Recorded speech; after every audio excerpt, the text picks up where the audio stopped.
So here it is, my final before the 2025 NFL mock draft. I am so excited that this draft is almost here. I cannot wait, man. I'm so ready to go. You guys have been with me through the thick and the thin, and I really do appreciate that. And Goey's got my back. I got to give a shout out to Mike. He has been like on every single video. You've done too much. I almost want to say, dude, this is like a full-time job for you. As much as you comment on every single one, always giving me inspiration and fire. It's got to go. You can't go unnoticed. It's just unbelievable. I really do appreciate it, man. It's insane. It really means a lot to me. And everything you guys always bring me, it keeps me going, keeps me fired, and keep me rolling. I love the NFL draft. I love football. This is my life. This is what I love to do, and it wouldn't be possible without you guys and what you bring to the table. The good and the bad. Keep hitting me, man. I love it. Come after me. That's what I'm saying. You always bring the pain, but it makes me get better and things like that. Anyway, one final ride. Let's get right into the 7th-round mock draft. And we're starting with the Tennessee Titans. It's going to be in draft order as of the first round, but we're going to go through every single pick for each team. Now, you start off Cam Ward. It's pretty obvious they need a franchise quarterback. Let's go get Cam Ward, number one, at pick number one. Then you go on to Luther Burden, best player available at one of the positions of need for them. Let's go get a stud wide receiver to go along with Calvin Ridley. Nick Westbrook-Akine is now gone. They got Van Jefferson, so they still need to supplement another weapon in for young Cam Ward as your franchise quarterback. And then on day three, Jack Sawyer, best available at this point, in my opinion, and we're going to get ourselves some more edge talent. They need to add, and that's what we're going to do, go add Jack Sawyer, who's going to be a very strong run defender for this football team, can come in right away and be a leader for them in that edge room. Then you got Ty Robinson from Nebraska. He's just going to give them some more rotation. Their rotation is a little thin, and that's why I felt like it's not the biggest need at this point, but I think Robinson has really good talent and could go a lot earlier than what people think. Like, he is a very, very good athlete, and it's just going to help give some more depth on that defensive line. They're a little thin in that regard. So I do want to add some more depth behind Sebastian Joseph Day. You got two studs in there, of course, with Simmons and Sweat, but they do need a little bit more depth for the future on that defensive front. Then we address some of the other needs here, like a Jack Kaiser, at least add some more depth into the linebacking room. They're a little thin in that regard. So I think Jack Kaiser can do that with his leadership and overall experience at Notre Dame, the Golden Domer. We had in Hayden Connor, not the most athletic guy, but he's big and he's strong. He's got some tools that Bill Callahan likes to draft. Then we go on to our final picks at round 6, Robert Longerbeam. Now, he's not overly long, unlike his name would say, but he definitely has the athletic traits. I first was on the radar when I watched Max Melton, and he is very fluid, one of the more fluid corners in the draft. He's a very solid athlete. He played Marvin Harrison really well. He really struggled with him on those one-on-one situations, the goal line fades and stuff like that, just like the my ball. Like, he has the catch point skills. Like, he's got really good ball skills, but you just don't want to pair him up against bigger corners. I do think he could be a little bit of an underrated sleeper corner to watch out for. And then finally, DJ Giddens, he fell. And sometimes, these running backs, there's a lot of really good running backs, and we're going to see this throughout this draft. I just couldn't find where to put all of these guys. It's such a deep running back class. I'm taking a chance on a DJ Giddens, especially with the fact that Tyjae Spears has been a little banged up through his career. I want to make sure we have that good, solid third running back in the rotation. I think Giddens can absolutely do that for them. On to the Cleveland Browns, and we start off Travis Hunter, the best player in the draft, in my opinion. We get him at number 2, two-way player, put him at corner and at wide receiver. You should play Travis Hunter on both sides. Like, I think it would be a shame if you do not play him on both sides. He's just such a difference maker. Easy selection for me. They got Joe Flacco too. Let's go. Flacco's back. Falco's back. Whatever. And we did get Shedeur Sanders in the second round. Still want to address the quarterback position. And I know people say, well, this Shedeur, he's no way. I think there's a serious chance that the Giants, Cleveland, Pittsburgh, we'll see what happens in the actual draft. And Cleveland, I could see them trading back into the first round, them or the Giants. Pittsburgh, will they even take a quarterback? The rumors right now is like, they are leaning, it seems like they're leaning away from taking a quarterback, but once again, smoke screen is smoke screen. It is going to be very, very tricky. I would just love the idea of getting Travis Hunter, Shedeur Sanders, team them back up. It would be really cool. It's a cool storyline, and I do think there's a real chance that Shedeur falls further than people expect, slash maybe Jackson Dart's the number 2 quarterback, or who knows, right? We just really don't know at this point. I think Shedeur Sanders is going to go a little later, especially if the Giants pass up on him at 3. then there could be a huge drop after that. I don't think the Saints are going to take him. It would come down to Pittsburgh after that or a team trading up. Then we got Caleb Johnson here and also Ashton Gelati.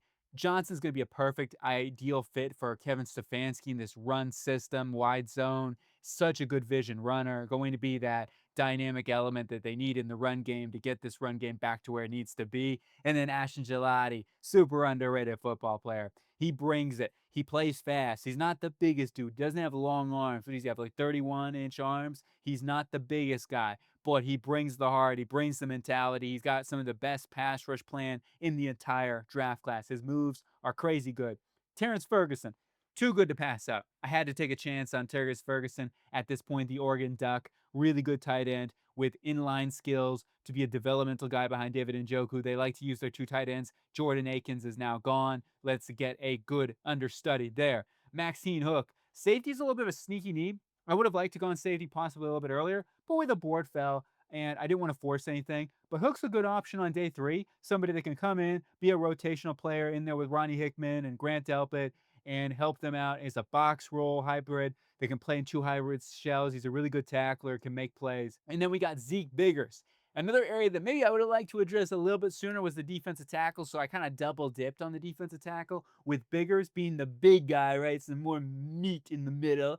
Arby's, we have the meats. Well, Cleveland, we now have the meats. And then you got Simeon Barrow, going to be more of a situational pass rusher. He's a strong dude, actually, for his size. Anyway, going to help them out, give him some more depth on that defensive interior. Sean Dolak from Buffalo. The Buffalo Ram, going to be, they're not the Rams, but anyway, the Buffalo, he's going to come in here and give them some more linebacker depth with the injuries that they've had. Jeremiah Wusu-Karamoa might be out for the season, so Dolak can just provide some more depth and give you some more special teams capability with his speed and chase down ability.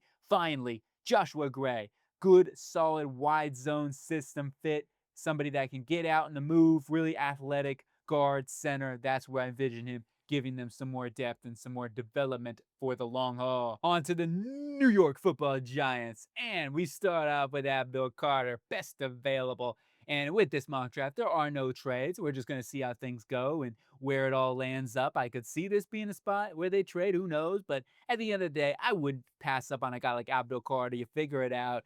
Carter's just such a phenomenal football player. Travis Hunter, Abdul Carter, if you get one of those guys, you're really, really pounding the table. Ashton Genty, Mason Graham are also some really good options too, of course. There's some solid players at the top. And then we go on to Jalen Milroe. Whoa. You're both Jalen Milroe. I got to say it. This is like the last time I'm going to be able to say this draft. So it is what it is. But Jalen Milroe at the top of the second. Get that developmental quarterback. You're saying, but we got Russell Wilson. Well, they got to add somebody in here. I think Dable is going to want to take a shot on day 2 or somewhere in this draft on a developmental quarterback with some upside. I think Milroe fits the skill set that they're looking for. Personally, that I think that Dable is looking for over Shedeur Sanders. Now, it seems like it's conflicting with Joe Shane, who might prefer Sanders, but Dable prefers Milroe. We'll see who wins out. That's going to be a very fun one to watch. Any which way, we get Milroe here. I mean, they do have Jameis Winston. I think he could end up being traded to before the season, depending on how things work out with that job. Tate Radley is going to provide them some more with guard help on that interior. You got Greg Van Roten back, but they do need some more help, at least thinking about the future with Tate Radley on that interior offensive line. Then you got Jordan Phillips, Maryland, and he's going to give them some more depth on that interior and be a nice number 2 for the long haul with Sexy Dexy, and at least be in rotation with Roy Robinson Harris for right now. Smile minded. Smile, say cheese, giant, say giant. I don't know. But Iron Giant, that's what we should say. Iron Giant. Ooh, that's one of my favorite movies as a kid. But Smile Minded from Georgia going to give them a linebacker to develop and be a good coverage player. Bobby Okereke possibly could get cut after this next season if he has another down year, if he doesn't quite fit into the system. Who knows? But that's something to keep an eye out on. Not to mention Michael McFadden is a free agent after this season, so they could use a little bit more linebacker play after a rough season at the linebacker position for the G-Man. We go back to Georgia. Best player available, Trevor Etienne. Probably not going to be here in the actual draft, but he was in my draft, so I said, let's snag him up here. Gobble, gobble. I want to go ahead and pair him up with Tyrone Tracy. Good a 1-2 punch. Etienne is your vision runner, and also you get Tracy as your receiving element and can also run, of course. But Jason Marshall Jr., Florida cornerback, going to give them some more depth just in case Deontay Banks struggles once again. If the effort's not there, well, let's go provide some more cornerback help. Final pick, Jordan Watkins. Can play a little inside out for them. He had some really nice games this season for Ole Miss, especially when Trey Harris was out. So I want to add some more depth in the wide receiving room here with our final pick for the G-Men. On to the New England Patriots, and we start off with Will Campbell, left tackle. Plug him in. You need some help at the left tackle position. Some will argue, oh, the short are 32-inch arms. They're T-Rex scale. Well, I think he can certainly work in with his Velociraptor arms he has, and going to be a nice upgrade no matter how you shake it. They need to upgrade their offensive line. Vrabel's asking for it. You got Jaden Higgins in round number 2, a big, speedy outside weapon that's going to be a good complement to what they have currently in the room. We need to add more help in for Drake May. We do that with those first 2 picks, but we're not done. We're also going to add in Jared Wilson in round 3 on that interior, the developmental center. They need to consider it. Yes, you got Garrett Bradbury, but that's not going to stop me. My hands aren't tied on that one. You got Olufemi Oladejo here. I kind of skipped over him. I didn't mean to, but I was just kind of going with the offense. Anyway, Olufemi Oladejo from UCLA deserves a lot of respect for what he's done in this pre-draft process. Senior Bowl, whipping up on some dudes, showing off some athleticism. Certainly has the size and the profile. And he's just his first year as a full-time edge. Really only didn't get going until after a couple of games as a full-time edge in that UCLA defense. And he certainly showed some serious upside and developmental upside as he is still a very young player. And then we got RJ Harvey, UCF, going to add another running back into the room. Absolutely. Let's go ahead and bolster up that running back duo that struggled last season. I think improving the offensive line will certainly help Ramondre Stevenson. The Gibson end was pretty good last year. But Thomas Fidone, good player. I can't pass up on him. Yes, they're fine for right now in terms of tight end. They've got 2 solid tight ends under contract, Hooper and Hunter Henry, both good players. However, they could use a little more youth in there. Fidone, a good football player. If it weren't for the injury concern, I think he could be a round 3 guy with those type of traits that he has. Jordan Hancock. And sounds like I'm watching the movie. Where's Will Smith over here? Yeah, this football is about to go up your ass. No, I'm joking, but it's a good movie. He didn't say football, but it is what it is. We got a versatile defender that can play a little slot, can play safety for them, and he might be transitioning to safety full time in the NFL. Might be his best role. Tim Smith from Alabama, defensive tackle, going to provide some more depth on that interior, be a good run defender early on in their system. Finally, Ryan Fitzgerald, a kicker. We're going to add some competition. They've struggled. We got to find a kicker for the long haul. Let's see if Ryan Fitzgerald can do that from Florida State. Improved every single year there. Kind of started off rough and then just got better and better as the seasons progressed. On to Jacksonville, Duval. And here we're starting off with Aaron McMillan, the wide receiver from Arizona. Gonna be that Mike Evans for Liam Cohen. Let's go. And the more I thought about this and people I've talked to, it's just, this would be such a cool selection in their offense. Yeah, you got Gabe Davis. They picked up Dommy Brown. I just, McMillan, and the way Trevor Lawrence works, he thrives so well at Clemson with those giants at receiver, right? You go back to when he was really thriving, he had giants at receiver. Well, let's go get him a couple more giants. You got Brian Thomas Jr., you got Tetairoa McMillan on the outside. That is such a dangerous weaponry. And giving Trevor Lawrence as many weapons as we can out here to improve this offense as much as possible. Now, we improved the defense here on day 2. Like, I focused on trying to really help out the defense later in the draft. Tyleik Williams is an absolute plug and play, somebody that's going to be a very reliable defensive tackle. May not have the high-end upside that you could get from a Mason Graham, but in general, like, I still think this is a really solid pick, even though we didn't get Mason Graham, and it's an option. I could see them going Ashton Genty. I could see them going Aaron McMillan. I could see them going Mason Graham. Like, all 3 of those options are very, very interesting for what the Jaguars do. I just think that the defensive tackle class is better on day 2, and they could find somebody really in their rotation and find some more edge depth, which we double dipped the edge position. We got Brandon Swinson there at round number 3 at pick 70, and we got Ahmed Hassanin from Boise State, another high motor player, and Swinson's kind of an underrated guy with some some power and some good hands to be able to create more pass rush for this team. They need depth. Like that's their big thing. So I try to add two pass rushers there and then their interior player, especially with Hamilton or Hamilton's kind of injuries and stuff like that, kind of catching up to him a little bit. So Williams can be a really good, reliable run defender as you got some guys developing on that interior too, like Mason Smith. And then we go on to Cam Scattaboo, who, yeah, this was best player available. This was another fun fit. Travis Etienne could end up being traded. I don't think he will, personally. They picked up his fifth-year option. My guess is they decide to roll with him, but they still could use another third running back. And they've got a ton of draft picks. So I'm thinking let's have a little fun with one of these picks at least. Like I wanted to be practical with a lot of these, but at the same time, Scattaboo in this offense, let's go at Liam Cohen. You got this three-headed monster like he had last year in Tampa Bay. That would be insane. So you got Bigsby, Scattaboo, and also ETN. What a name, too. Like Scattaboo and Bigsby. Those two guys, those are two great names, and obviously ETN, too. But they got a really good group of running backs. I just thought it'd be kind of a fun little different idea to throw out there.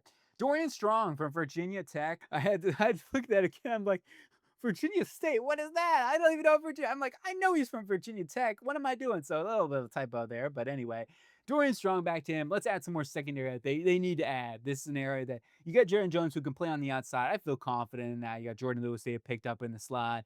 So overall, they're going to be more of a zone heavy team too. I feel like this year, Strong can play zone, can play man. I thought he was super sticky in coverage this year and last year. I thought his tape in 2023 was a little bit better, but overall, really good football player. Just maybe doesn't have the high end traits, and that way maybe late day 2, early day 3 type of player. But I think he's going to be an underrated guy. Sebastian Castro, solid football player. He has a nose for the football. And maybe his tape this year also wasn't as good as it was in 2023 and 2022. But overall, I know he's going to bring some leadership and some more help into that back end safety position for them. And then we got Caleb Rogers. Going to be some more depth on the interior. I mean, their depth is just a little bit thin. They've got their starting line, but Rogers, good developmental guy that could play center, play guard for them in a pinch or just backup roles. And then we get Max Brosmer from Minnesota, and he's just going to be at depth. They need a backup quarterback for the long haul. I think Brosmer is a really nice quarterback that they can add who's got some traits. I'll tell you that right now. He's got a good arm and somebody that they can develop into a good backup. And then last pick here to go over, Nick Martin from Oklahoma State, going to be some more depth at linebacker. They are a little thin now at the linebacker position. Now it's not an early need. You got your starters, you got your studs, but at the same time, they could use somebody else to at least get them some more core special team ability. Nick Martin can do that. We went over Amin Hassanin with his high motor and some more depth off the edge for the Jags. Where's TB12 at? Well, we got the Vegas Raiders up next, and we start off with Mason Graham, best available player. He was on the board, and I could totally see John Spytek going after Mason Graham if he's on the board. Just seems like a player he would go after.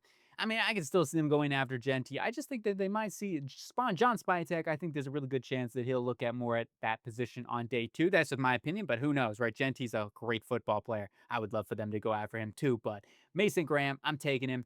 And they got Wilkins. They got Butler. They just gave an extension to. I mean, his money was like, what, 5.5 per season. It's not insane or anything like that. Why not bolster the interior defensive line a bit more? And not to mention, Wilkins is 29 years old. Butler's like 31. They need at least some more guys on that interior. So you got Laulu, but he's going to be, somebody that nothing else can be a good rotational player. So they could use some more help on that interior defensive line. And why not add Amazing Graham?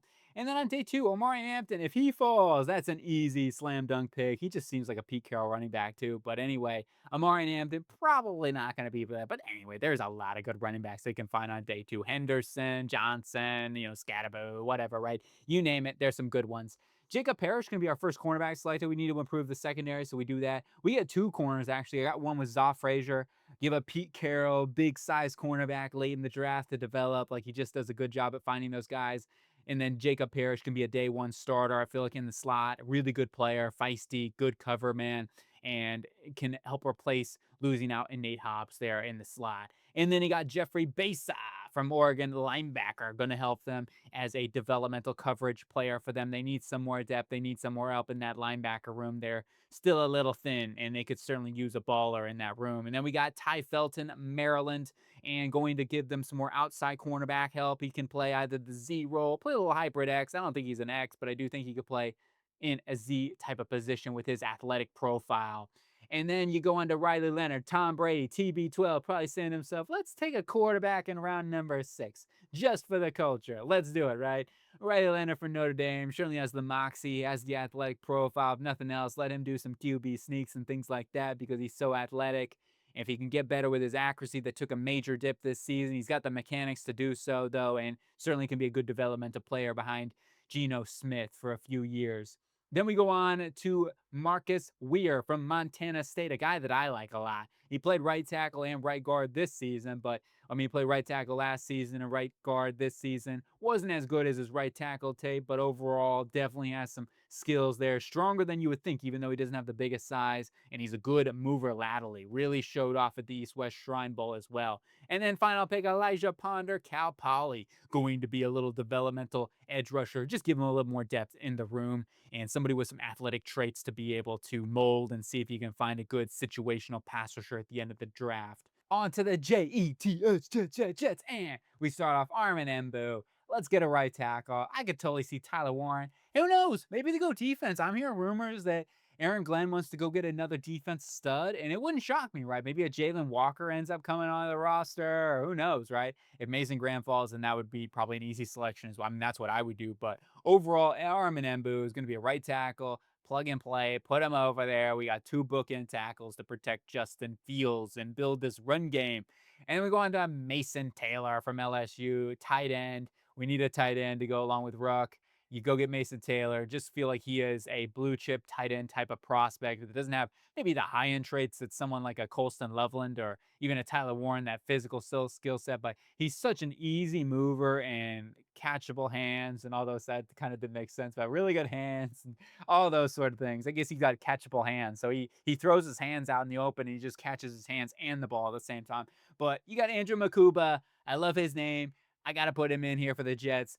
It's not the top priority with Andre Cisco in here, but could they still use another safety to go along with Tony Adams? Yes. Makuba could be that developmental Kirby Joseph of the defense. That's my view. He can be the ball hawk, the playmaker in the back end. I love Makuba and his film. Then you got Dion Walker, the big fella from Kentucky. We need defensive interior. Let's go grab a defense interior player next to Quentin Williams. And hopefully Dion Walker can do that, work on those leverage things. But those true one-on-ones, he can dominate, man. When he really is on fire, let him be a rotational player early on, and that dude can really light it up.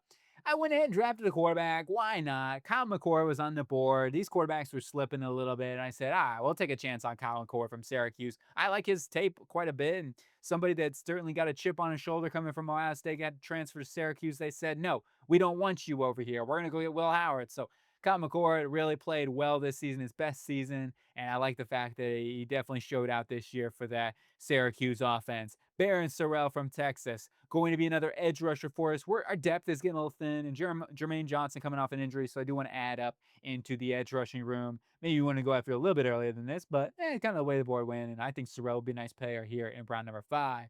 Arian Smith, going to be the Jameson Winston sort of player in this offense. And man, I just spit everywhere. That was pretty bad. Woo. Even for me, I'm like, oh my gosh, like, gross. Like, what am I doing over here? It's like hairballing it up. I'm like a feline, but I'm just so excited. Arian Smith is going to add so much speed out here. He's going to be our little gazelle and going to be that Jameson Williams, hopefully, of our offense, if he can catch the football, of course. Final pick of the draft, Marcus Tate, Clemson, offensive lineman. I've been a huge fan of Marcus Tate. I think he's so underrated. Yes, his run blocking isn't great. On the move, those are things he's just not. He needs to work on his balance. I thought it was a step up this year. His injury question is another big red flag that teams are going to monitor. But for me personally, I think he is one of the best pass protectors. I mean this. He is one of the best pass protectors that I've watched in the entire draft class at the guard position.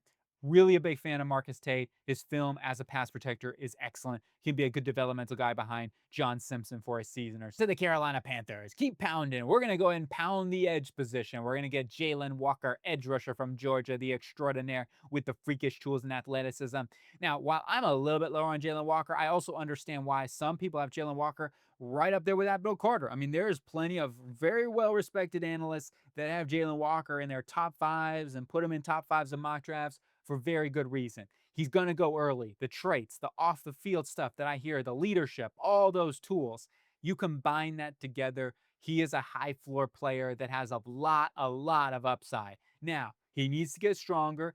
there's a lot of question marks on how his game translates to the next level because a lot of his pass rush wins were just based off spies and things like that, more of effort sort of plays rather than more of him winning versus a tackle. That is really my biggest concern with Jalen Walker. But the tools, the talent, the speed, the athleticism, the off the field stuff, no questions. And especially in this draft class, I'm comfortable with this even today because he's got a really he's got tons of upside. He could be one of the best pass rushers in the league in a few years. Jack Besh, TCU, going to add a really, really good playmaker in here. And they need to just continue to add more playmakers. They are a little thin in that regard after this season in terms of who's under contract. And they could get another partner in crime. Besh can play a little, as a big slot. He can play on the outside, reliable hands, just a very, very solid wide receiver. And I couldn't find a corner at that spot that I really liked at the point. So a lot of the corners were just taken off the board. So I figured let's not reach or anything like that, or even the safeties too. Like at this point, I believe Winston was off the board. The Bills took him a pick before this. And then also Xavier Watts was already off the board. So I didn't want to reach on anything. We got a safety with Billy Bowman Jr. in the third round. I think Bowman is a really, really tenacious football player that has got incredible instincts. He's just got a little bit shorter of arms. I feel like in his tackling angles can be a little bit rough at times, but I do think he can be a good number two safety to go along Trayvon Merrick in the back end. Caleb Ransaw from Tulane, great, good, solid developmental slot corner for them that they desperately need. They need to add some more competition with Chai Smith Wade in that slot position. So Ransaw is a great athlete. He's another feisty guy that loves to get his hands in there and make plays in the run game as well. And then you got Barrett Carter from Clemson, really athletic, freakish, very good cover man. He took a step back this year, but mainly from my eyes, when he got beat, was just from his lack of turning the head or just sometimes just running backs or tight ends making good plays. But he was staying hip for hip.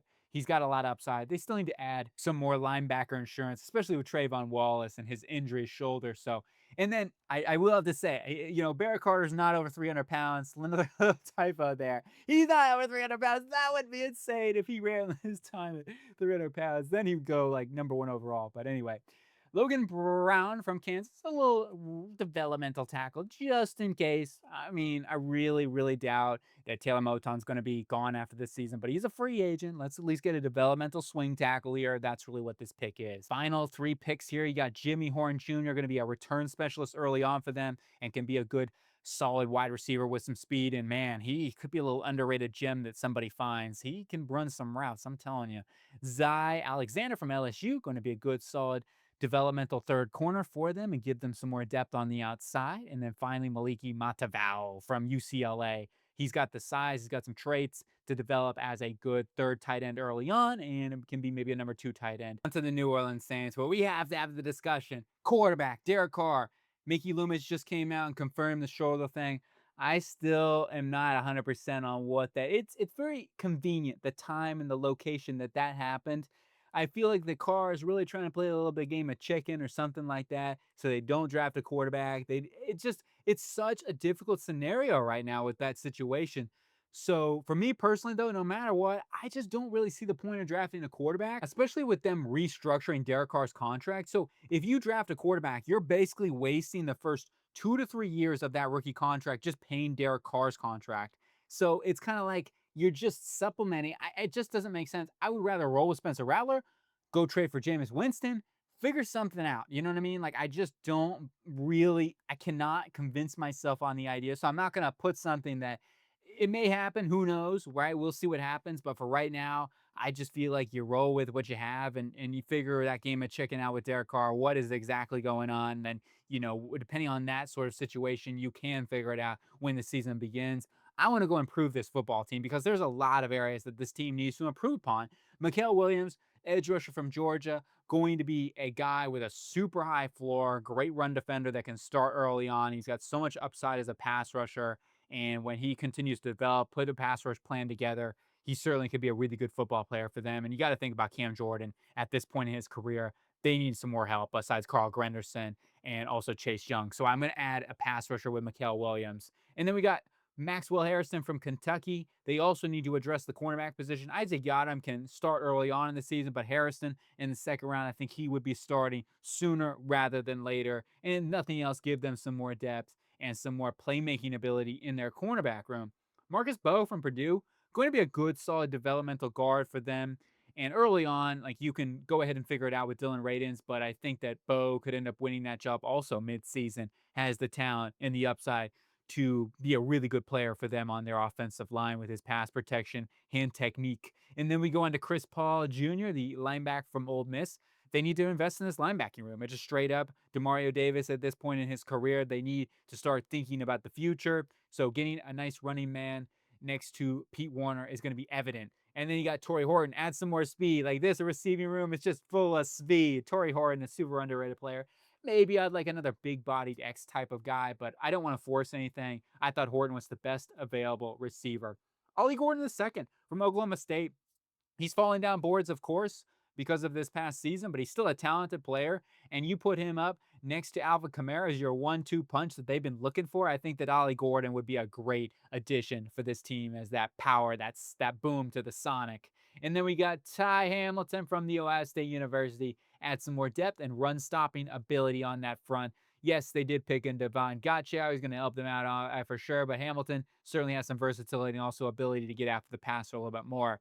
Dane Jackson from Georgia, good solid two-way player that has some safety depth for them, especially with Tyrann Mathieu getting a little bit older now, and they could add at least a little more depth behind Reed. Finally, Brandon Crenshaw Dickerson, the Florida tackle, struggled in the pre-draft process. So that's why he kind of falls. He wasn't even being hyped up in like the fourth round. However, he's a big, strong, tall guy with those measurements out there. Pardon me again, the typos. Like big, strong, tall guy. He's 6'2". Geez, Ling's 250 pounds. That ain't that strong. Any which way, Brandon Crenshaw Dickerson will be just a developmental swing tackle for this football team. They need some depth, especially with Ryan Ramczyk retiring to the Chicago Bears. And this is one of my favorite fits in the draft. Ashton Jeanty to the Bears. Ben Johnson. Oh my God. Woo! Man, I'm excited to see this one. The Boulder goes to Chicago. And you talk about the next great Bear running back, Ashton Jeanty in this offense. I am vibing. I'm digging all day for this one. Ariante Ursery in the second, going to add a developmental left tackle for them. Slash could also play guard. That's an option for them. Just trying to improve their offensive line. But Ursery could play right away because Braxton Jones' injury, especially if it's more severe than what we think, he may have to start the season on the PUP list. Nick Scourton from Texas A&M. Why not? Best available player and one that seems to fall in that range and somebody that's going to add some more depth off the edge for them. Next pick, we got Danny Stutzman from Oklahoma. They need some linebacker up. I think this is a little bit of a sneaky need for them. They've lost Jack Sanborn. Now you look at next season, you're thinking Tremaine Edmonds going to be a big cap hit. Could they move on from him? Possibly. TJ Edwards is another guy who's a free agent. So that's something. You have to think about the long-term replacement. Stutzman could be their Jack Campbell of the future. JJ Pegues from Ole Miss, a versatile guy, could play a little H-back, a little fullback for them, be the fridge possibly, some sort of thing like that. But nice interior presence that can be a good rotational player on that defensive line at a little more youth. And then we got Jalen Conyers from Texas Tech. Could use a backup tight end for them. Their depth after the season is just Cole Kmet. Final pick of the draft, Craig Woodson, safety. While this season they're in a good position, going into the future, that could be a question mark if Jaquan Brisker's injury, concussion thing is, continue, which is very serious. You need to continue to bolster that up. Not to mention, also Kevin Byard getting older, going into a contract year as well. So we can add a nice guy with some back end versatility. On to the San Francisco 49ers, and we go get those Texas A&M guys, man. Look at this. You go get Shamar Stewart, Shamar Turner. They take a little playbook out of the Los Angeles Rams and Sean McVay. They're saying to themselves, all right, Les Snead, we can do the same thing over here. We're going to go get two Texas A&M kids that can dominate off the defensive line.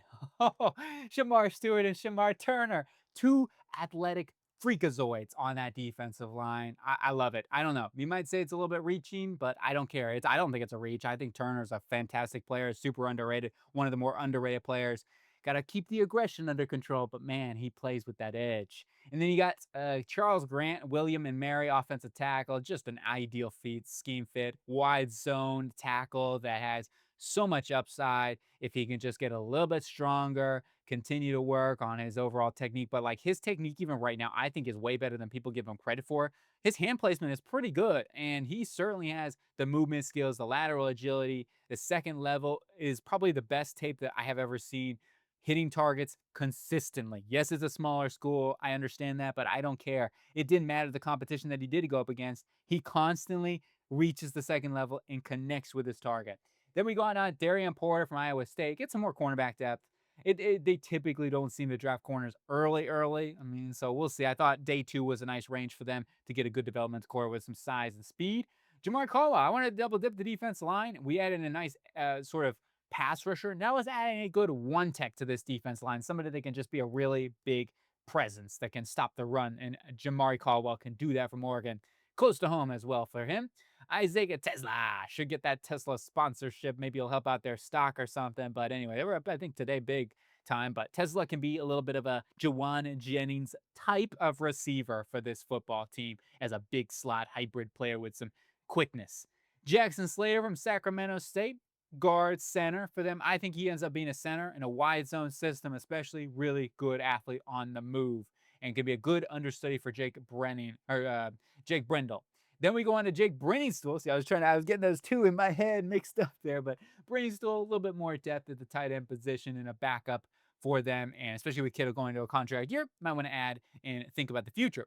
Taj Brooks, they lost Jordan Mason, so I do want to add in a good power running back. That's really what that pick is. Jalen Walker, Robert Saleh on those hybrid safety linebackers, developing him like you did with Jameen Sherwood. Let's do the same thing, hopefully, with Jalen Walker, IU Hoosier, baby. So, and then final pick, Miles Hinton from Michigan with some traits there. Good size, solid footwork. He can get to the second level as well. And going to be another offensive lineman to add in to the room here that they need to address. That could be, he could also play guard too. I think he can play guard or tackle. On to the Cowboys. How about them Cowboys? Well, we add in a dynamic weapon. It's Matthew Golden, the wide receiver from Texas, going to be a speedster, route runner, extraordinaire to go along with CeeDee Lamb. One you pick, you're probably going to see quite a bit. Or Tetairoa McMillan, of course, but he was off the board at this point, and Golden, really nice option in his own right. Isaiah Thomas from Florida State, cornerback. They need corner help, right? I mean, you got Kyrie Elam they traded for, but they could really use another playmaker in that secondary, especially with the injuries. Trayvon Diggs could start the season off on the pup. Dylan Sampson, a Tony Pollard-like presence. A little bit of a comp there, I guess, but Sampson's got the burst. He's got the speed. Can be a good runner to go along with Javonte Williams and Miles Sanders. Yaya Black, Iowa interior defensive lineman, big, tall, strong bull that's going to help support that run with Mozzie Smith. Jalen Reed, more depth at the safety position. There could be a little thin in a year or two, right? I mean, you look into the future, that's something where Malik Hooker, you got Donovan Wilson, both going into, contract potential. I mean, Hooker's still under contract, but getting a little more expensive. Maybe they move on from after this season. Wilson, they could cut him now even at this point if they wanted to, if there was best player available, whatever, but he's going to be a contract year for him. And Genie Cornelius, it's just a developmental tackle for them. Give him a little bit more help at that right tackle position, just in case Terrence Steele, you might want to move on from him after this next season. They can even move Guyton over to right tackle and then look at a left tackle or see how things work out there. And then you got Ja Joyner from Minnesota. Going to be some more depth off the edge. You lose DeMarcus Lawrence, it should still be okay. And get a Ja Joyner, though, with some developmental upside. Just can be a fifth, sixth guy for them. Jackson Woodard, linebacker depth with the injuries that they've had, of course. Hopefully, I mean, that's the big thing. Overshown getting him healthy is going to be huge to that linebacking room. And I do think there's still some major amounts of upside in that linebacking room. Like, I like Maurice Luafau a lot. Overall, though, they could use some more help, at least on some special teams purposes, and Woodard could do that. And then you got Junior Tafona from Utah, going to be a nice rotational interior defensive lineman. Final pick, Easton Kilty, transfer from North Dakota, something like that, to Kansas State. So they go back to Kansas State. He was a really good at left tackle this season. I think he moves inside the guard, just not a very, he's got like 32-inch arms, but he certainly has the profile to fit really, really well at guard with his power, enough athleticism to get the job done. On to the Miami Dolphins. We start off with Will Johnson. There's a good chance that they move on from Jalen Ramsey. So let's go get maybe a Jalen Ramsey type of clone, right? I mean, Will Johnson, not exactly the level of athleticism that Jalen Ramsey was coming out, but overall, Johnson, really, really good corner. Kind of being, I feel like, due processed a little too hard in this offseason. I was lower on him, but I think now I'm higher on him than the consensus. Like, going into the season, I was much higher on Ben Morrison. I thought Will Johnson was a little overrated, but now I think he's underrated. Take him here at 13. I feel great about that as a plug-and-play starter. Donovan Jackson, the Ohio State University, going to be somebody that could play left tackle or left guard for them. And they could use possibly both with the possibility that Patrick Paul doesn't work out. So who knows, right? We just don't know yet. And I think that Jackson would be a great fit because it's a little bit like, hey, he can play both positions. So it is what it is there. Malachi Moore, a guy that I've kind of had a little bit of a draft crush on, safety. I thought he had his best season at safety at Alabama this season. Reminded me of his freshman tape. Still not an old player or anything like that. Team captain, two-time team captain, I believe. Started as a freshman. You know this guy can bring it, and certainly has the locker room leadership presence.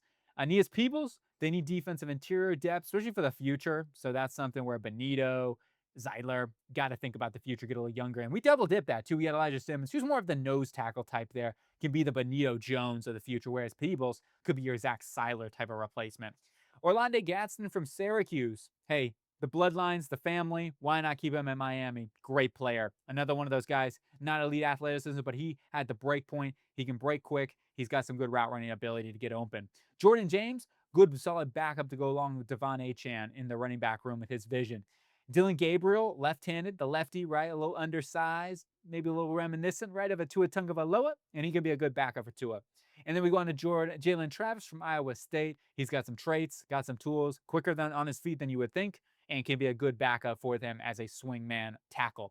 Final pick that I need to go over is Hunter Waller, and not with a semicolon. Once a little bit of a typo there, pardon me on that one, but the Wisconsin Badgers safety, big box hybrid safety that they can play as a rotational player for them with Ifeatu Melifonwu, who's a little injury prone. So I want to get another guy that can play a little bit of that role too. On the Indianapolis Colts, it's Tyler Warren. I know, lazy pig, G-Sling, what are you doing? But Tyler Warren, it is what it is. He's an amazing fit for this Colts team. Or Loveland, both would be fun. Carson Swessinger from UCLA, great linebacker. He just brings it, man. He's got that high energy. Only a one-year starter, but I saw enough in that year where I feel very good about him as a day 2 pick.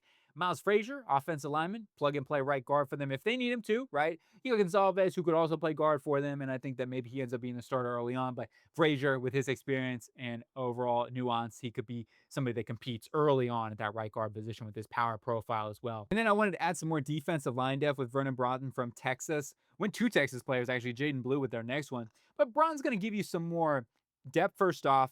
And also, there's a lot of people, and I look at the tape and say, hey, Vernon might be one of the best players on that Texas defensive interior, especially this season.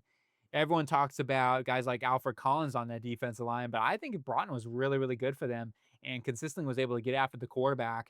He can continue to refine his pass rush plan, but I thought he already has some tools in the belt and some athleticism. He's got big time size. Like he's got 35-inch arms. He's 6'5", 311 pounds, and certainly can be a little bit more help for them on that defensive line to give Grover Stewart and DeForest Buckner a little bit of a breather. Then we go on to Jaden Blue, like I said, from Texas here, going to be the receiving running back, the explosive element in the room that I feel like they're missing to go along with JT. Tyron Ingram Dawkins, just some more edge depth, right? They lost out with Deo Dengbo this season, so I do want to add a little bit more help. They still got a lot of guys like Taquan Lewis on that edge front, that depth-wise, but overall, I still think they could use a little bit more help, and I think Ingram Dawkins, with his traits as well, he's got some good athleticism at his size, especially to be a rotational player for them. Final pick, Justin Wally. I like Wally a lot, and not just the name of the movie, but Wally, he plays way tougher and way better than maybe the traits would suggest with Wally. I think his instincts are incredible. And maybe this is an area where Chris Ballard found these late cornerbacks, these late gems. He could play the long-term slot position, at least an understudy for this football team. And with Kenny Moore getting a little bit older now, I think that they need to at least consider the option of finding a little bit more depth for injuries and things like that. Wally certainly can provide some much needed depth. On to the Atlanta Falcons. Oh, it's going to be edge rusher. Are you shocked? It's got to be edge, right? They could take all edge rushers and it still would be something. You know what I mean? No. James Pierce Jr. from Tennessee.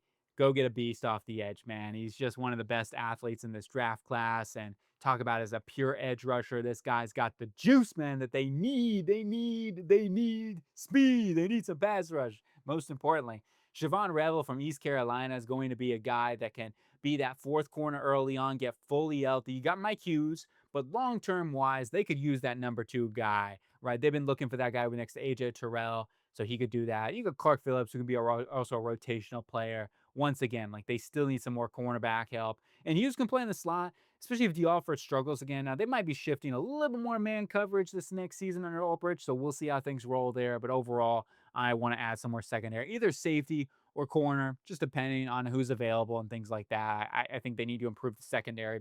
Seth McLaughlin, I did want to draft a developmental center here. Maybe it's not a fourth round need. Who knows? We'll see how things work about. But I do think McLaughlin's a good player and somebody that can at least give some more competition with Ryan Newsley, even though he played well for them. And I expect him to be full on locked in starter. McLaughlin's still working back from what the Achilles injury, or sorry, ACL injury. So that's something to consider. But overall, they could at least add some more help. And McLaughlin could also play guard too. He's not, just a center only prospect, I feel like, even though they're good at guard as well. You got Rayon Lane from Navy, great player, made a ton of big plays for Navy throughout the entirety of the season. So he's a guy that can at least add some more help in there with Fuller and Demeco Helms and things like that. So I want to add and bolster that safety room. And then final pick, Ricky White III from UNLV. Add another playmaker into this offense because, hey, they could use some more help. I mean, you got Raymond McLeod. You got your starters in there, but I do think that Ricky White could be a little, playing a little bit with Mooney in the slot and then also on the outside in that zero. So those two guys are a little interchangeable for them to go along with Drake London. On to the Arizona Cardinals here. Let's go defensive interior. It's a tough one sometimes when you're looking at the board and seeing who's available and things like that. I could see them going corner. I could see them going defensive line. I could see them going offensive line. Those are, even wide receiver, possibly. I would lean towards either offensive line, defensive line, or even linebacker possibly too, but corner even is something. Will Johnson's there, Jadae Barron if they like him. But in this case scenario, Derek Harmon, besides, they've got a lot of guys that are possibly under contract, but I do think they move on from guys like Bilal Nichols, Justin Jones. You got Dalvin Tomlinson, who they could move on from. So it's like, who's going to be that long-term player, right? Who's going to be that guy? And that's where I'm going with Derek Harmon here, the beast from Oregon. And then you got Jonas Savaiinaea from Arizona, going to be a developmental right tackle / guard for them. And I like that versatility because I don't know what they don't see, what would they have in Christian Jones, who could be possibly the right tackle for them, but also Savaiinaea can play tackle. Like, I feel confident that he can play tackle on the NFL level, so I'm not like super worried about that. But I could also see him being a really, really good guard too. So, and they could possibly use some more help on that interior, especially for the future. You got Brown and Adams right now, but that is something that they could consider. And you got Kyle Williams from Washington State, going to add some more speed, some more dynamicism in the offense, and be exactly what they need in the room. Next, we got Kyle Kennard from South Carolina. Just add some more edge presence here. Why not, right? Bolster that edge rushing room, which has been such a problem. Kennard fell. I thought he was BPA. And then on to our next pick, Shamar James from Florida, a guy that I like a lot, actually. I think he's a little underrated. I thought every time I watched Florida games, this dude always popped off. I thought his coverage skills were really, really good.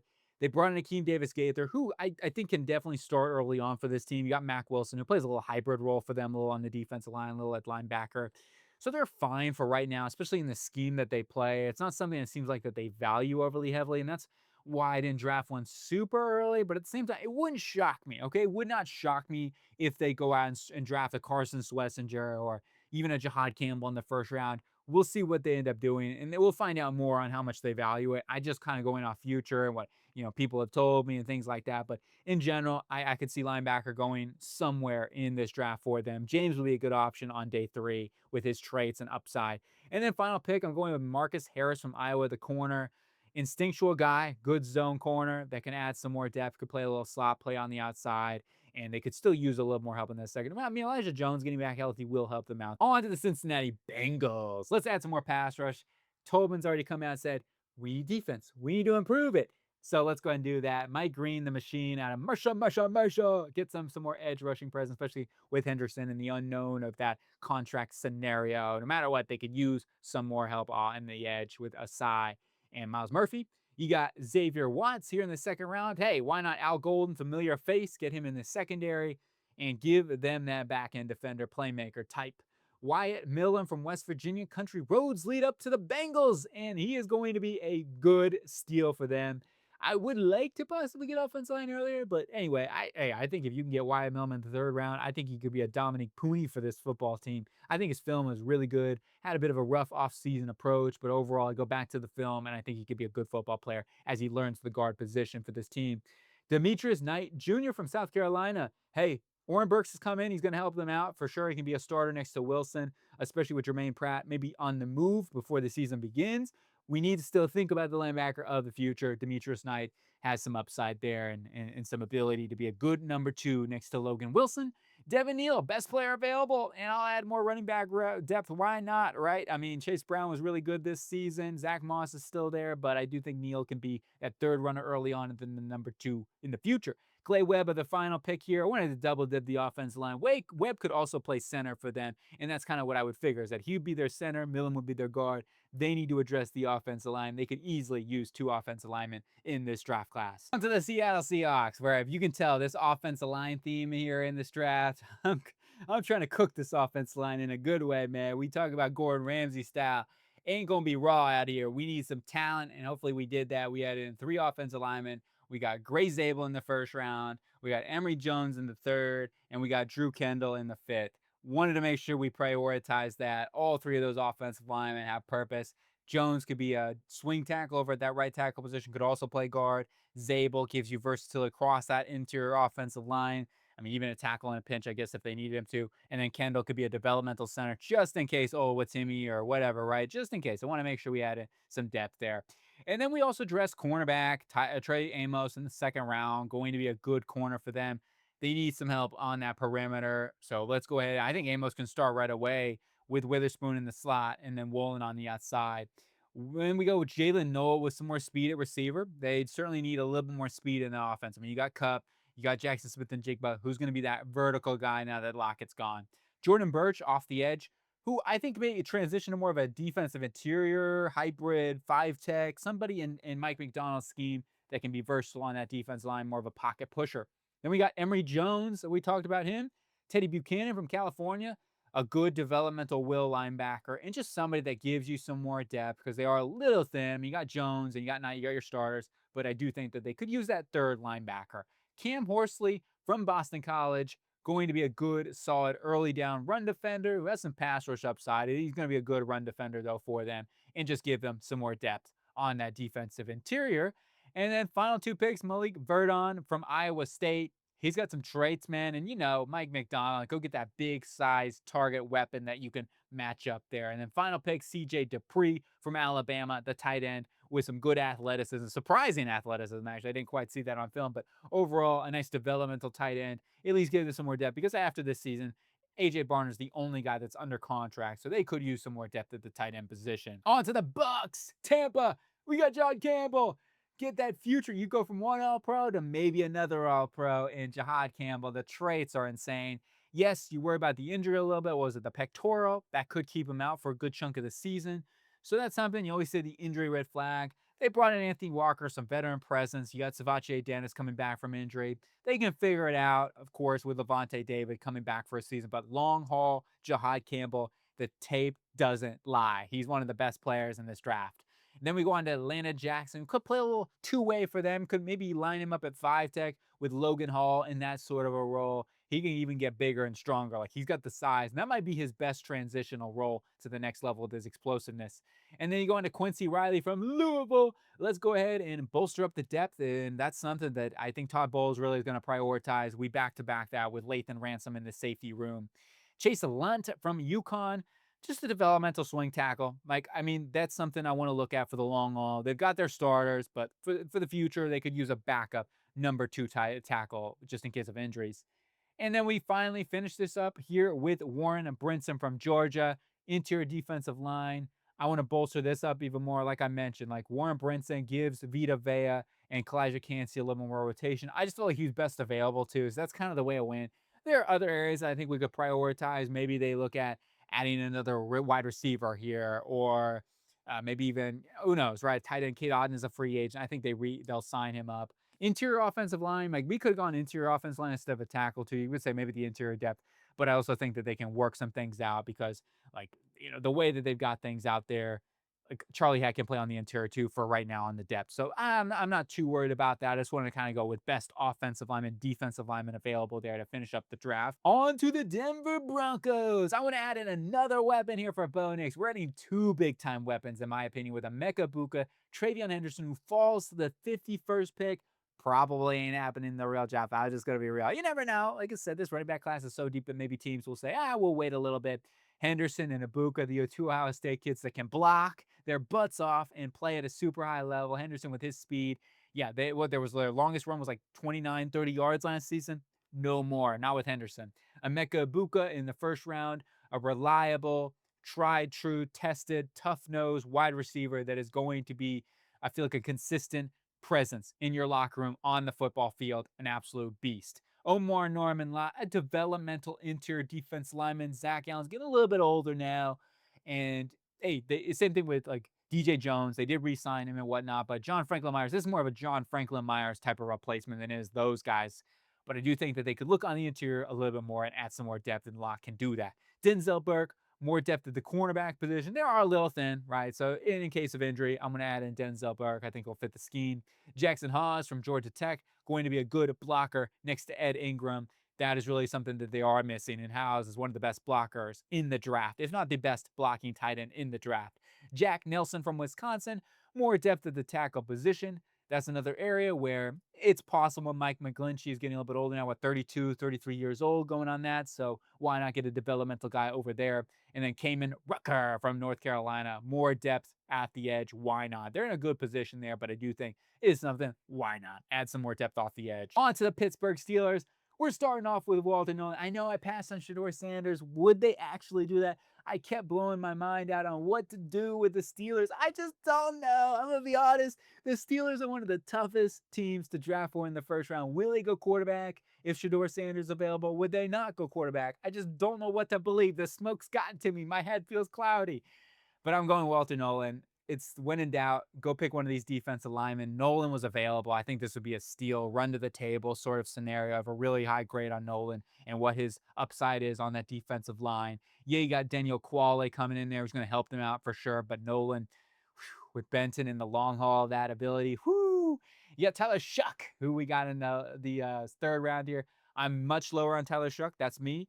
But I'm also trying to keep it realistic. And I know the NFL seems to be much higher on Tyler Shuck, and we'll see what he can. I mean, he's got some traits. There's no doubt about that. And there's some really good games from him this season. In general, we'll see how things work out. I mean, the Miami game is one that you can point to, and Shuck's certainly somebody that they can draft and develop and see if he can be that prototypical quarterback with his size. Anthony Belton here, North Carolina State offensive lineman, could play guard or tackle, and that's really what I'm looking at, just a swingman for them because they've had a lot of injuries, especially at the tackle position. Fatanu, Jones, still, some question marks on Jones, whether or not he'll be the long-term tackle for them, but I do think that they still need to invest in a tackle/guard to help out for that depth purpose. This was another case where I feel like BPA on some of these picks with Damian Martinez, these running backs, like I mentioned, falling. Martinez is going to be a good number 2 back for them.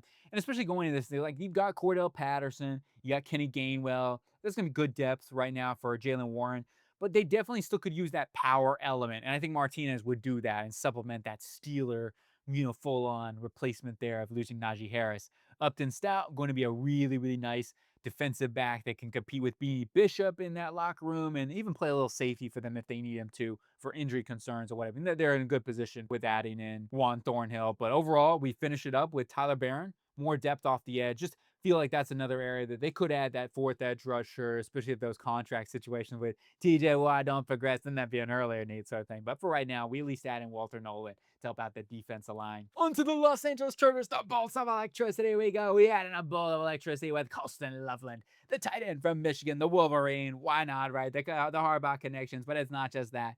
This is BPA. I'm running to the board here. I'm taking a dynamic playmaker for Justin Herbert all day long. Yeah, you got Tyler Conklin in there with Will Dissly, but that's not stopping me. They need a playmaker. Loveland can play on the slot. He can play on the outside if they wanted him to. I had another playmaker. I got a couple playmakers in this draft. Isaiah Bond. We'll see what happens, right? And there's the assault charge. That's something that's very serious. He's denying and everything. So we'll see how that works out.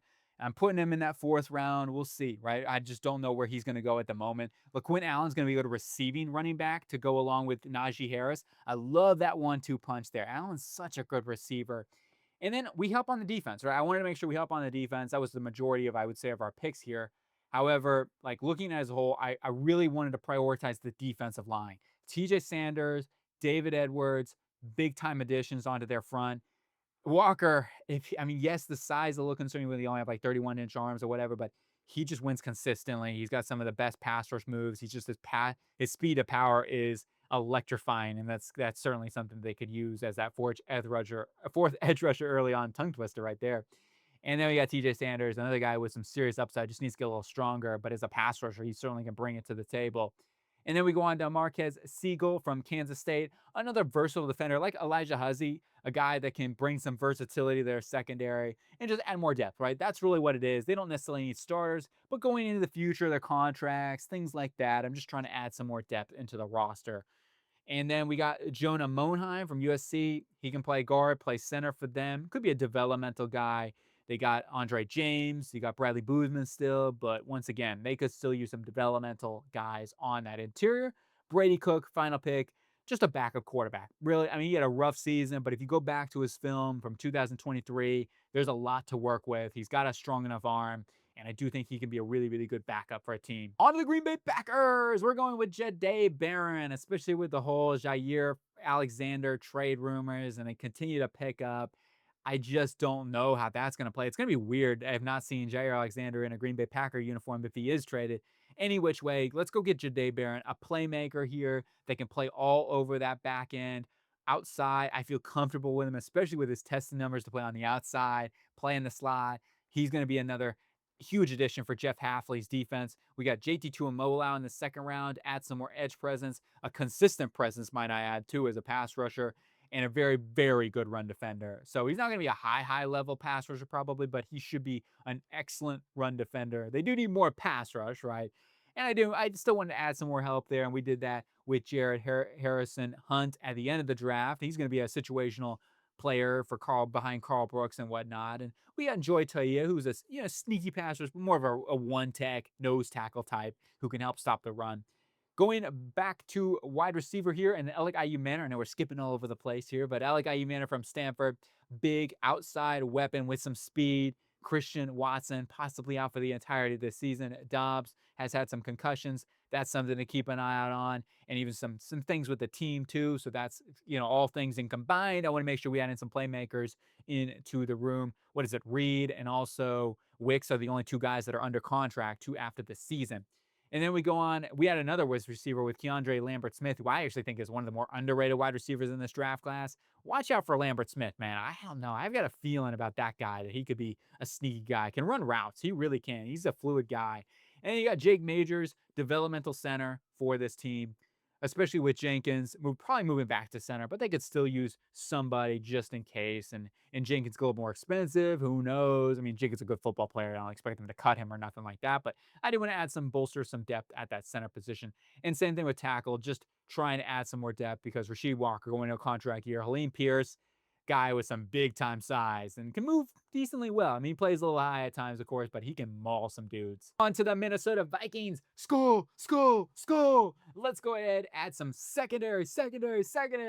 We have Malachi Starks, Corey Black, two guys in the secondary. Malachi Starks going to be a day one starter for them, at least in rotation with Theo Jackson. I mean, Jackson can play, but Harrison Smith's getting a little bit older. This might be his last season.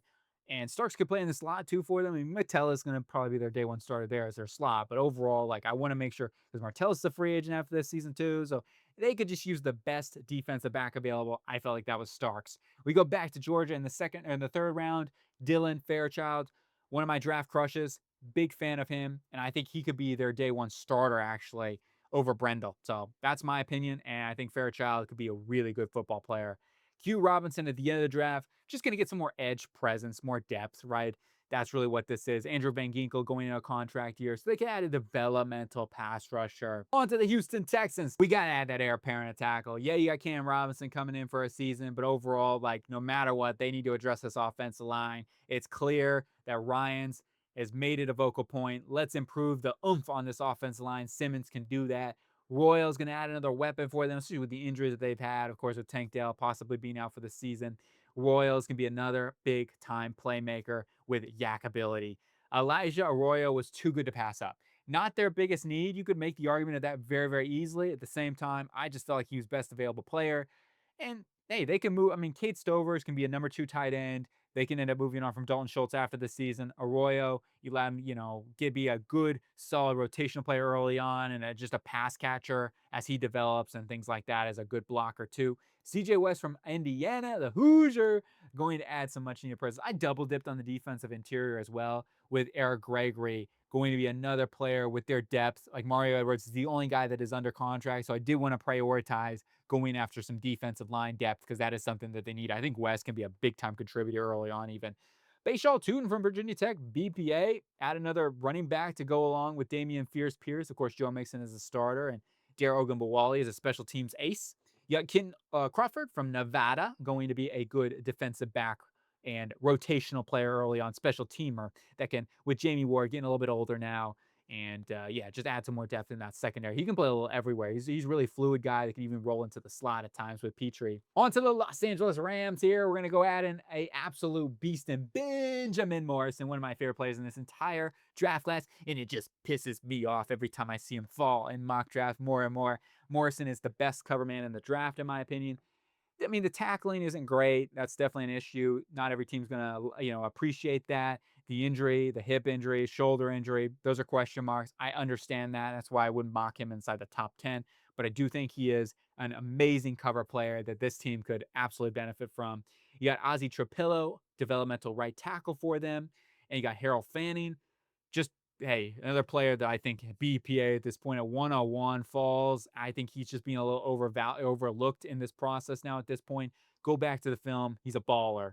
And then you got Cody Simon from Ohio State. One of the most consistent presences on that Ohio State defense was Cody Simon this season. Really good football player. And then you got Quinn Ewers, the mighty Quinn, developmental quarterback. Hey, I want to take a developmental quarterback at some point in this draft. So we take the mighty Quinn here and see if he can develop.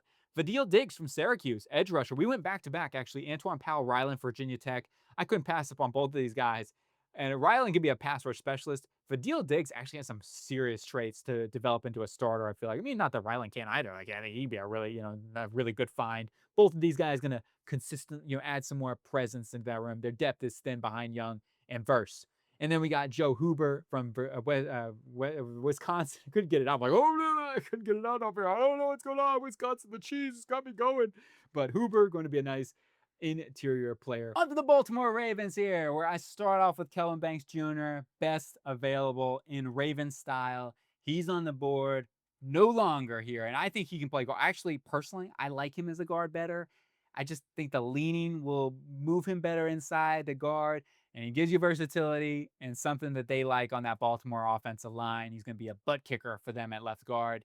Darius Alexander, another butt kicker, but this time on the defense side of the ball. They need more pass rush. But, I see edge knocked him a lot, but they got a ton of edge rushers. I mean, they drafted this Isaac last year. You got Tavarius Robinson still developing and whatnot. Maybe a Jabo can take a step. I would rather go on the interior where their depth is super thin and they could use some serious pass rush there. I actually double dipped to, I mean, I could see them double dipping per se. I mean, I didn't double dip, but I could see them double dipping on that interior defensive line very, very easily is what I'm trying to say. Like, I wouldn't be shocked about that. But since we addressed it in the second round, I think Alexander will be an amazing player for them. I feel comfortable with that.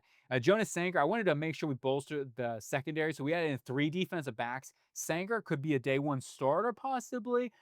He's a really good player. I think he's underrated a little bit. He's a guy that is a great tackler, solid coverage instincts, not a flashy defender, not the most athletic or anything like that, but he definitely can play in the back end.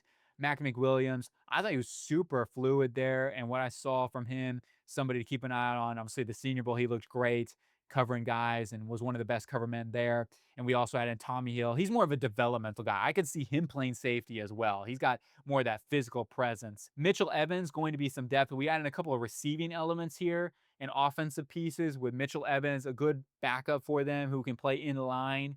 So he's going to be that understudy kind of in this offense, just in case, right? Because there is a chance that they have to move on from Mark Andrews after this next season. Who knows, right? You just never know. They may not be able to afford him. Those are all things to keep an eye out on. And he can be that type of inline guy to go along there with Isaiah Likely. And then we got Pat Bryant, a bigger bodied type of receiver on the outside possession type. Kyle Monangai, oh, let's go, right? Even got Justice Hill. But anyway, like he could be that third running back with Derrick Henry, that 1-2-3 punch. Kobe King, best available at this point, linebacker. That's something where Trent Simpson quite hasn't worked out just yet. So let's continue to invest in the linebacker position. Kobe King, really good value in my opinion. Curtis Rourke from Indiana, another Hoosier. Let's go. I love Hoosiers out there, of course. I love all schools, but hey, I got a little bias there as a Hoosier grad. Curtis Rohr can be a really good backup, and the value at this point is just too good to pass up. Andres Borgales from Miami can maybe be the long-term replacement of Justin Tucker. They've already said they're going to try to be looking at some more competition. Don't be surprised. On to the Detroit Lions now, and we start off back to Alabama. Brad Holmes and Dan Campbell go. They found some really good players from Alabama. We're not done yet with that. We're going to keep that train rolling. Tyler Booker from Alabama. At this point, to me, this is his floor in the draft. Like Baltimore, Detroit, I don't really see him getting past that. You plug him in there right away at left guard. And that's the thing. Like Graham Glasgow, he could go back to being their swingman at this point, especially Mahogany wins that job over right guard. Like, I'm all for that. You know what I'm saying? But either which way, you have three really good interior offensive linemen now, and you're rocking and rolling. Hosea Stewart back to Michigan, right? They go get I don't know if he played with Aiden Hutchinson there. I have to go back if he came in or not. But either which way, Hosea Stewart close to home, get some more juice off the edge. This dude is just the high motor, fits the Dan Campbell ball to a T. And then we got Savion Williams from TCU, the wide receiver with big time athleticism, big time size. If you can develop him, then he could be an absolute monster in this offense. Cameron Jackson or Cam Jackson from Florida, good, solid developmental DJ Reader, knows one tech type on their defensive line, add some more depth. Dante Trader Jr., their safety position could use a little more depth in that back end. I mean, you got your starters, but overall, they could use some more help. And that allow Branch if he needs to play in the slot too. Cody Lindenberg, Minnesota linebacker, going to be some future help there just in case, right? And Alexander Zaloni could be a possible. They maybe don't bring him back next season, so that's something to keep an eye out on. So yeah, wanted to add a little more depth in there as a third, fourth linebacker. Got Thomas Perry from Middlebury. Hey, I had to add a little bit of a fun here pick. And I just feel like he can be a developmental center behind Frank Ragnow with hinge injuries. I want to make sure we're just in that. And then you got Kingsley Agoikin. I know a lot of people have talked really highly out of Detroit about Agoikin. And he's a guy that I thought he could have been a fourth round pick. They got him on UDFA. So I don't want to throw that pick out there. This could be just something a little bit they don't have to do. I just kind of having a little bit of fun. I wanted to kind of highlight Tyler Perry too. Big, strong, small school guy that could end up working and making a roster. Then on to the Washington Commanders, where we're going to go ahead and grab Donovan Ezeraku.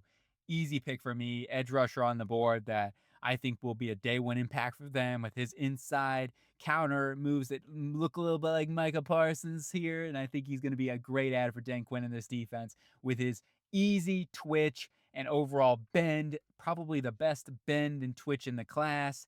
Maybe he doesn't have the biggest time size, but he's got 34-inch arms and going to really translate with that at the next level with his pass rush to go along with Dorrance Armstrong. And then we got Trey Harris. I couldn't pass up on a big bodied outside wide receiver, and he's going to be another presence to go along with Debo and it's Scary Terry. Then we go on to day number 3, where I went Bilal Kone from Western Michigan. And he was somebody that had to go to small school. He was at Indiana State at first, then transferred over to Western Michigan because of his grades weren't great, and that's why he had to go to smaller school at first. Worked his way, got better and better. He's got the size, he's got the athleticism. His 3-cone time was like, 6.8? I mean, he's got some movement skills too that show up on tape. He can cover some guys, and somebody that with his size profile could be a good outside developmental cornerback behind Marshawn Lattimore and company here, and Jonathan Jones.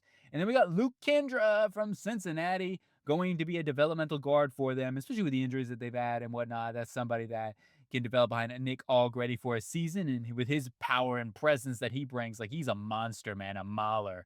And he could be a good developmental player for them. And Sam Cosmi being injured early on, they can work some things out on that interior, whether it's Coleman or even Wiley moving him over at guard. Those are possibilities for them early on. And then final pick, couldn't pass up on Colin Oliver. Yes, you have the injury label with him, but you go back to the film and watch this guy as a hybrid player that Dan Quinn can get creative with, that can play a little edge rush for them in certain downs. And then as an off-ball linebacker, developmental guy, I think he fits the bill perfectly. And remember, their linebacker position, Bobby Wagner, is going to be a free agent after this season. So that's something to consider as well. So I want to try to find a developmental hybrid linebacker that could be a creative blitzer early on, especially in his career as he develops. On to the Buffalo Bills. I couldn't pass up Kenny Grant at this point. At 30, no way. Best available player, in my opinion. Even though secondary might be the biggest glaring hole right now, we can address that on day 2. We got Kevin Winston and Noah Williams there. But Grant Going to put him in there, especially with Ogunjobi having a suspension.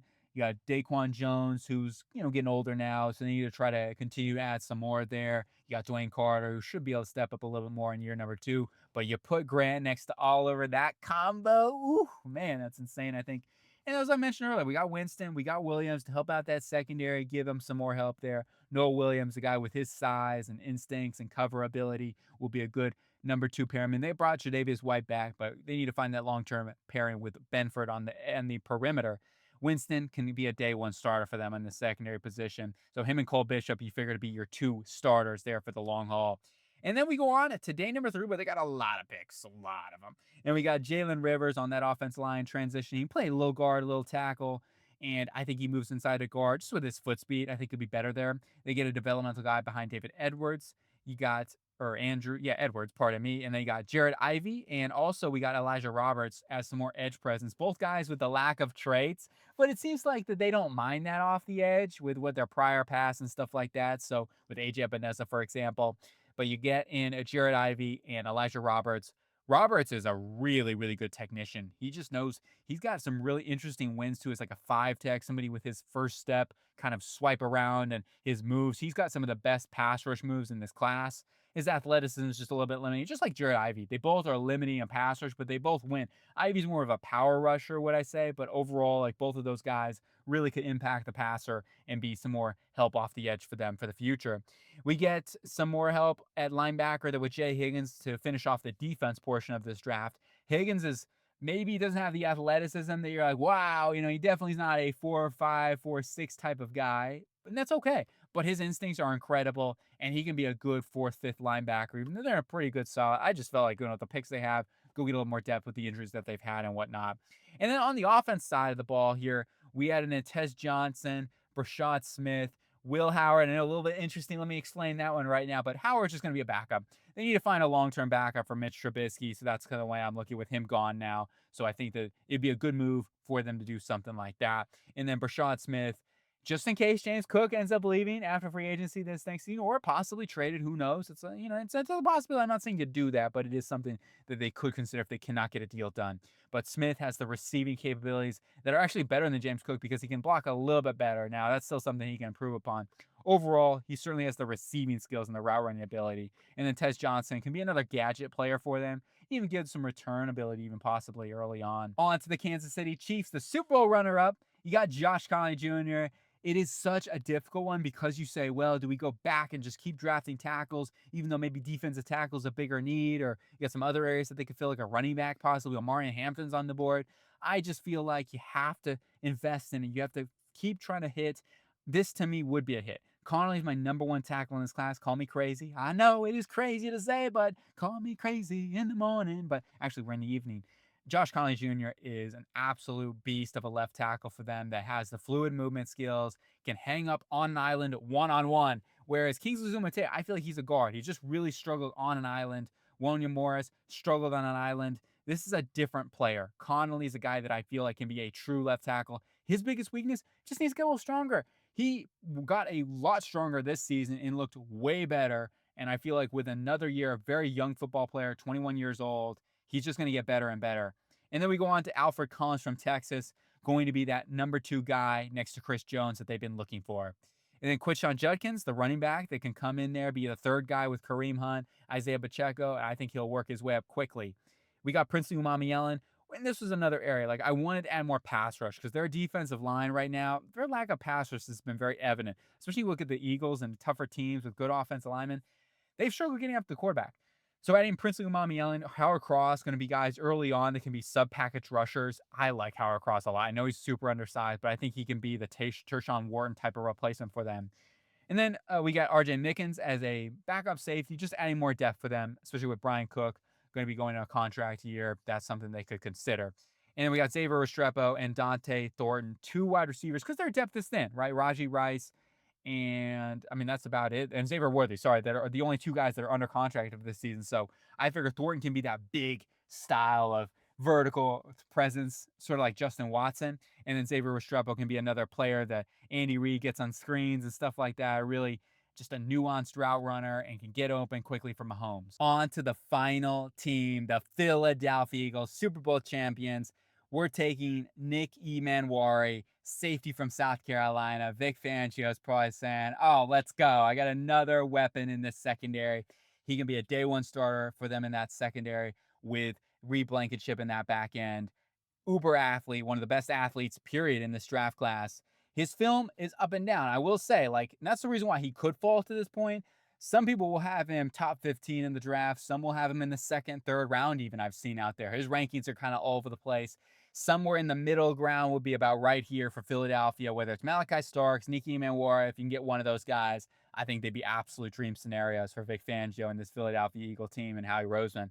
And then on day two, I want to add some more defense and offensive line here, Howie Roseman sort of thing. Joshua Farmer from Florida State, really strong, great at the point of attack, has some athleticism, needs to work on his hands. He's got to get better at getting off blocks. But man, you talk about that rotation, getting a guy that can at least compete early, rundowns, keep Jordan Davis fresh. You got Cameron Williams as a developmental long-term tackle. They need a swing tackle first and foremost, and in the long haul for that example, and then somebody that for the future could be that right tackle behind Lane Johnson. Gunnar Helm from Texas, going back to Texas. I love to go and keep these things. If you notice the theme through this, I like to draft players and from same schools and stuff like that. Just seems like a lot of times teams do that.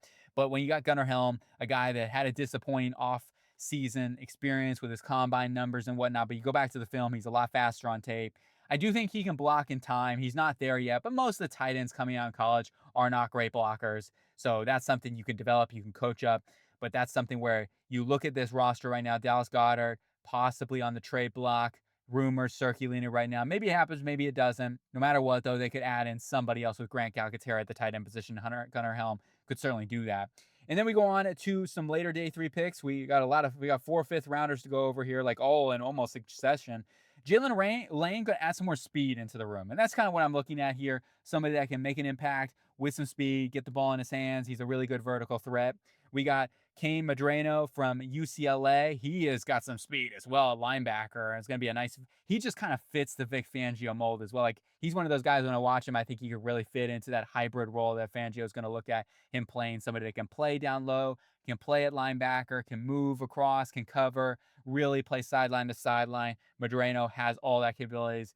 And even picked off Dylan Raiola this season, too. I mean, I'm a big Dylan Raiola fan. Had a bit of a rough season, but I do think he's got some potential. Anyway, watch out for Cam Madrano here with his athletic profile from UCLA. He kind of gets forgotten a little bit with Carson Swessinger. And then we got Kobe Bryant, a feisty cornerback from Kansas. We go back-to-back Kansas players here. Kobe Bryant, feisty, aggressive, got that mentality that you look for as a corner. He's undersized. His aggressiveness can get him a little bit of trouble with penalties, but overall is another cornerback that you add into the locker room that can compete for a roster spot and maybe end up earning a spot as a starter down the line in the future if he can kind of lurk on some of those things. And then final pick of the draft, Bryce Cabedu from Kansas. Going to be somebody that moves inside the guard more than likely at the next level. He played right tackle majority of his career and then moved over to left tackle majority. I don't think that's a word. If you look at that one up in the Eastern Dictionary, maybe it'd be up there somewhere like the Gangster Dictionary. That's the G-Sling Dictionary that I'm talking about. But Bryce Cabedu from Kansas going to be a guy that moves inside more than likely with his aggressiveness and his play style. He is actually a good athlete. Like, he is definitely a guy that can move. He just kind of struggled in space one-on-one, just not overly comfortable in that regard, and that's fine. But I like him a lot as an interior player that could give him some more depth, give you some competition with Kenyon Green and also Tyler Steen on that interior. And I could see them even trying Cameron Williams at guard, possibly. I'm really struggling because I have here, like reports saying, oh, they feel comfortable with those two guys at the guard position. People tell me, oh, no, Steen's going to be the guy or Green could be the guy. At the same time, I just don't know. Like, do I feel confident in that? No. From what I've seen out there on film, both of those guys have really struggled. So I could see them going guard here too. So I kind of went back and forth on that. I did want to make sure we added in at least one interior offensive lineman with Bryce Cabedu. So that is it for the 7-round mock draft. Let me know what you think, agree or disagree. This was so much fun. And I just want to say thanks again for all the love and support and even the hate. I like the hate too. And keep coming at me. Keep it real with me. I hope you guys have a really good day and enjoy the draft tomorrow. And it's going to be so much fun. Can't wait.